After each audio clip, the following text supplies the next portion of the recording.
மகாநதி அடுத்த வர எபிசோடில் பார்த்திங்க அப்படின்னா, காவேரி பார்த்திங்க அப்படின்னா, விஜய் பொண்ணு காவேரிக்காக அவங்க பார்த்திங்க அப்படின்னா, ஸ்கூலில் வந்து மதர்ஸ் டே அன்னைக்கு அவங்க வந்து மதராக வந்து கலந்துக்கிறாங்க.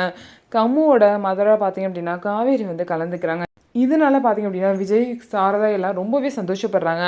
தன்னோட பொண்ணு அப்படிங்கிற விஷயமே தெரியாமல் அவனுக்காக பார்த்திங்க அப்படின்னா, இவன் யோசித்து வந்து தன்னோட பொண்ணாக நினச்சி வந்து அம்மாவாக அந்த போட்டியில் கலந்துருக்கா. ரொம்ப பெரிய விஷயம் அப்படின்னு சொல்லிட்டு அவ்வளோ சந்தோஷப்படுறாங்க.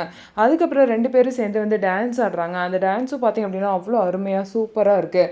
அடுத்த போட்டி பார்த்திங்க அப்படின்னா, இந்த மாதிரி 2 பேரையும் மாற்றி மாற்றி வந்து கொஷின் கேட்பாங்க. அம்முக்கு பிடிச்ச கொஷின்லாம் காவேரி கிட்ட கேட்பாங்க. அவங்க கரெக்டாக வந்து ஆன்சர் சொல்லணும்.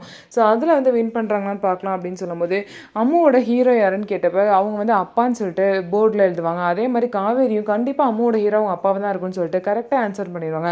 அதுக்கப்புறம் அவங்க கேட்குற 3 கொஷனுக்குமே நல்ல ஆன்சரை கரெக்டாக சொல்லிடுவாங்க.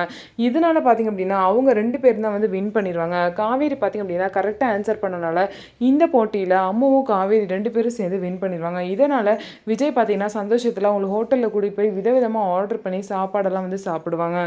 ஸோ இதுக்கப்புறம் எப்போ தான் வந்து காவேரிக்கு தன்னோட பொண்ணு தான் காவேரி, தன்னோட ஹஸ்பண்ட் தான் விஜய் அப்படிங்கிற விஷயம் தெரிய போகுது அப்படின்னு சொல்லிட்டு வெயிட் பண்ணி நம்ம பார்க்கலாம்.